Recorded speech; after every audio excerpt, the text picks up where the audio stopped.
Time जब delivery हो रही थी तो आपको were you missing Prince कि यार काश ये यहाँ होता मुझको support? He was there with you. Of course. यही तो न्यूज़ है कि he was not there with you. Who said? अरे यही तो कहना है, अफवाहों पे मत जाओ. He was. जी हाँ, युविका पकड़ी गई है झूठ बोलते हुए, और झूठ भी ऐसा कि उन्होंने अपनी ऑडियंस को ही गलत ठहरा दिया है. तो जी हाँ, आज हम बात करने वाले हैं युविका के बारे में, और मैं आज उसका पूरा पर्दाफाश करूंगी. तो बने रहिए मेरी वीडियो के साथ. और गाइस, एक भी मिनट स्किप मत कीजिएगा, नहीं तो आप बहुत ही बड़ा ब्लंडर मिस कर जाएंगे.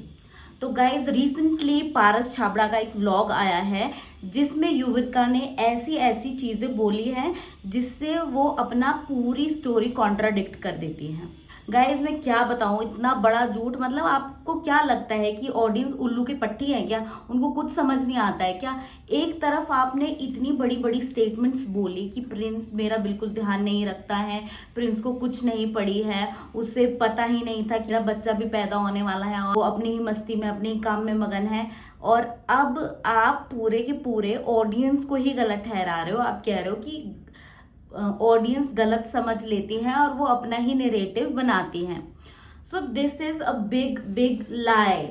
प्रॉब्लम मैं आपको बताती हूँ, क्योंकि इन लोगों को लगता है कि ये जो पॉडकास्ट में जाते हैं वहाँ पे जो ऑडियंस है वो एकदम अलग होगी. नहीं जी, आपकी ऑडियंस आपको हर जगह फॉलो करेगी. अगर आप कहीं पे स्पॉट होते हो, आपकी ऑडियंस आपको वहाँ पे भी देखेगी. अगर आप किसी शो में जाते हो, आपकी ऑडियंस वहाँ भी जाएगी. यही वजह होती है कि पॉडकास्ट वाले भी आपको बुलाते हैं ताकि जो गेस्ट है उनका, उनकी ऑडियंस भी उनके पॉडकास्ट में आए. ये चीज़ आपको समझनी होगी. तो आपको सोच समझ के चीजें करनी चाहिए. अगर आपने देखो, मैंने तो ये सारे व्लॉग्स देखे हैं, मैं युविका और प्रिंस के व्लॉग्स देखती रहती हूँ, तो मुझे पता है कि क्या कब कैसे हुआ था.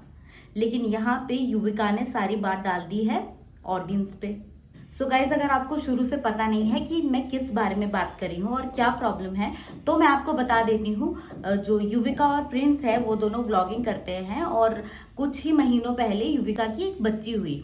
अब जब ये बच्चा पैदा हुआ, वहीं से ही कंट्रोवर्सी शुरू हुई, क्योंकि युविका अपनी मदर के साथ ही रह रही थी अपने मायके में, और प्रिंस बिजी था, इधर उधर काम कर रहा था, इसलिए वो बिजी रहता था. तो इन सब में युविका ने प्रिंस को गलत ठहराया कि भाई उसने मुझे अपने मायके भेज दिया.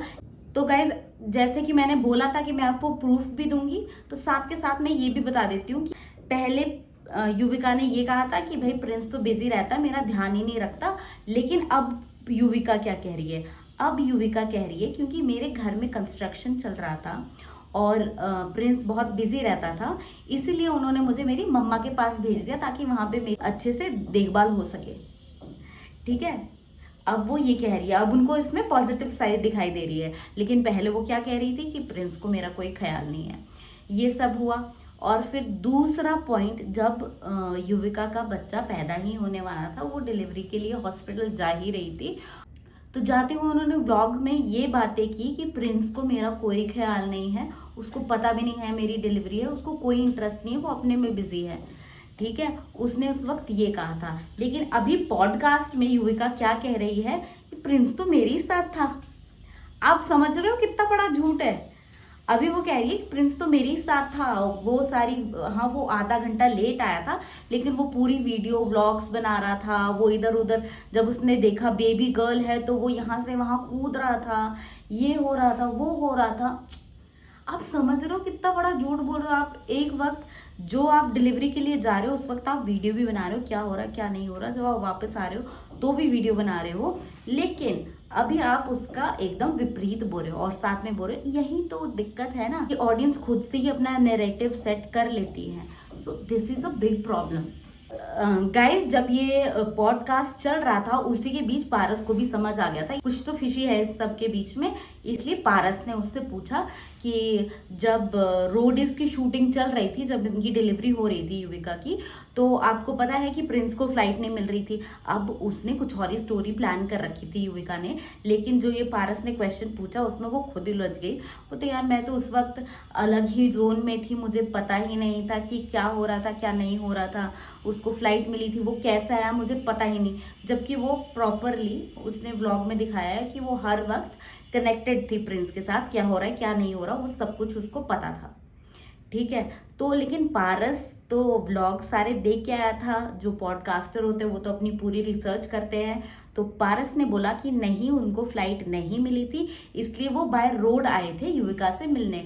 और एक और चीज़, प्रिंस ने अपने उस व्लॉग में जब वो आ रहा था युविका के लिए, जब डिलीवरी के लिए वो आ रहा था, तो प्रिंस ने भी बोला था यार मुझे तो पता ही नहीं था, मुझे तो युविका ने डिलीवरी डेट बताई नहीं थी, उसने तो मुझे कुछ और ही बताया था, उसको कुछ पता नहीं था। ऑल्दो अब ये सारे जो पुराने व्लॉग्स हैं वो प्रिंस और युविका ने पूरे डिलीट कर दिया, प्राइवेट कर लिया है। तो इनको लग रहा है कि लोगों को कुछ पता नहीं चलेगा। भाइयों और बहनों, आपको पता नहीं है, लोग सेव भी करके रख सकते हैं वीडियोस, और लोगों को मेमोरी होती है, उसी वक्त उन्होंने देखा होगा, उनको उनके दिमाग में नहीं रहेगा क्या? वो बेवकूफ़ है क्या? नहीं। तो सब लोगों को सब चीज़ें पता है, ठीक है। उनका झूठ मैं आपको बताती हूँ, उनका झूठ और कैसे पकड़ा गया। अब वो बता रही है कि प्रिंस तो वहीं था, शूट कर रहा था, कूद रहा था, उसको खुश देख देख के मैं भी अपना दर्द भूल गई। अब आपको पता होगा, अगर सी सेक्शन होता है तो आपको जो एपिड्यूरल दिया हुआ आता है उससे आपकी पूरी बॉडी सुन्न होती है, आपको कोई दर्द महसूस नहीं होता। हाँ, पता चलता है कि खींचम तानी कुछ चल रही है, लेकिन दर्द आपको जब तक एनेस्थीसिया का असर है तब तक आपको कुछ पता नहीं चलता। और वो खुद ही रिमाइंड करिए, नहीं नहीं नहीं, अब उस वक्त मुझे दर्द तो नहीं हो रहा था, लेकिन हाँ मैं भी खुश थी, समथिंग लाइक दैट। सो वो अपनी ही बातों को कॉन्ट्राडिक्ट कर रही थी। एंड ठीक है, हम समझ सकते हैं कि वो अब अपना रिलेशनशिप, जो भी प्रॉब्लम्स चल रही थी उसको ठीक करना चाहते हैं। मे बी उनके जो युविका के mother in law, father in law है, उनको शायद बेटा चाहिए था, बेटी नहीं चाहिए थी। ये भी ज़्यादा स्पेकुलेशंस चल रही थी कि लड़की है इसलिए उसको भेज दिया, लेकिन हमें अंदर का मैटर नहीं पता क्या है क्या नहीं है।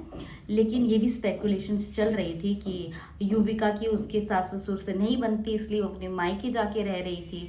लेकिन चलो वो सब चीज़ें साइड में रखते हैं, लेकिन एटलीस्ट आपको जब पता है, आपने कुछ एक चीज़ स्टोरी बताई है अपने व्लॉग्स में, अब आप उसको चेंज करेंगे तो ऑब्वियसली हर कोई आपको पॉइंट आउट करेगा। देखो, लोग अपने से स्टोरीज नहीं बताते, जो आप अपनी ऑडियंस को दिखाओगे उनको वही चीज़ें पता है, कोई अपना परसेप्शंस ऐसे ही नहीं बना देते हैं। So guys, we can understand that कि अभी इनका रिलेशनशिप कुछ टाइम पहले अच्छा नहीं चल रहा था, अब ये सब अच्छा करना चाहते हैं, इसीलिए ये बुरी चीज़ों को अच्छा करके बताना चाहते हैं। वी कैन अंडरस्टैंड दैट, लेकिन एटलीस्ट जिन्होंने आपको इतना फेम दिया, आपकी ऑडियंस, उनको तो झूठा मत ठहराओ। तो ये आपकी रिस्पॉन्सिबिलिटी बनती है। अगर प्रॉब्लम्स पहले चल रही थी, यू कैन से कि हाँ मुझे उस बारे में बात ही नहीं करनी, that was a bad face है, अब हमें उसके बारे में बात नहीं करना है, आप किसी और टॉपिक पे बात कर सकते हो, लेकिन आप झूठ तो मत बोलो। एटलीस्ट सब लोग आपको देख रहे हैं बहुत ध्यान से, आपकी मतलब एक एक हरकत वो पकड़ते हैं, उनको पता है अच्छा अब युविका ने ऐसे छींक लिया, अच्छा वो बीमार है। जैसे लेडीज पहले सीरियल देखती थी ना, अरे अक्षरा रो रही है, अब वो भी दुखी रहेंगी, वैसे ही अब लोगों के लिए व्लॉगर्स हो गए हैं, जो भी उनके लाइफ में होता है वो अपने दिल में लेके बैठ जाते हैं। तो लोगों को आपके बारे में सब पता होता है, आपको थोड़ा सा सोच समझ के कदम उठाना चाहिए। सो गाइज, ये थी मेरी आज की दिल की बात। आई होप आपको मेरी वीडियो अच्छी लगी होगी। जो भी आपकी राय है आप भी मुझे कमेंट्स में लिख के बताइएगा। I will be waiting for your comments. So guys, that's all for today's video. Thank you for watching. Please like, share and subscribe. Bell icon दबाना मत भूलिएगा. Thank you for watching. Bye bye.